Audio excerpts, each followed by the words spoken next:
Building కడతానని చెప్పేసి కావాలంటే వాడికి ఒక 10 రూపాయలు తెచ్చినందుకు. ఇప్పుడు మనకి బ్రోకర్లు వస్తారండి, ఆ బ్రోకర్కి ఇస్తా ఇంటి డబ్బులు మొత్తం ఇచ్చేస్తామైంది. ఇప్పుడు రియల్ ఎస్టేట్ అయినా ఒక అపార్ట్మెంట్ కడతాడు, లేకపోతే ఒక 10 విల్లాలు కడతాడు.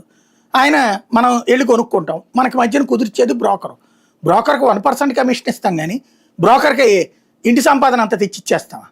ఇప్పుడు రహేజా అనే బ్రోకర్ గాడికి మొత్తం ఆస్తి రాసి ఇచ్చేస్తున్నారు వీళ్ళు. అది పచ్చిదాగా, నో డౌట్. అందులో అది సరిగ్గా బొత్స కరెక్ట్గానే ప్రజెంట్ చేశారు.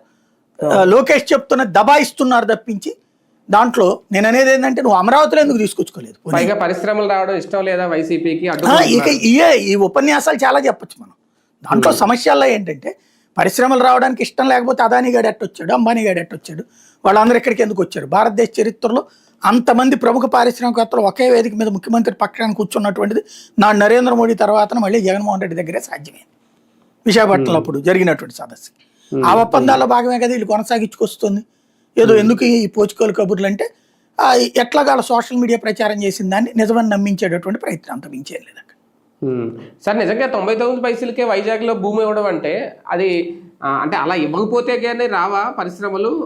లేదంటే ఇప్పుడున్న పరిస్థితులు ఇవ్వాల్సిన ఏడాదిన్నర 2 ఏళ్ళు అయిపోతుంది, ఇంక ఇలాగే ఇచ్చుకుంటే వెళ్తారా రేపు కూడా?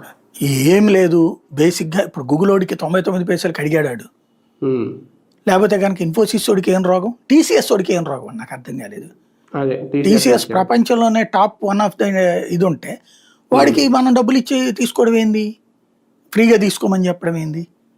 ఇప్పుడు దానికి ఎట్లా ఉండాలంటే పన్నుల్లో ప్రోత్సాహకాలు ఇస్తే ఒక అర్థం ఉంటుంది. లేదు మీరు పెట్టిన తర్వాత కొంత అమౌంట్ ఏదైతే ఆ భూమిలో కొంత మీకు రాయితీ ఇస్తామని 50%కి ఇస్తామని చెప్పు, తప్పులేదు. 50% అను, తప్పులేదు.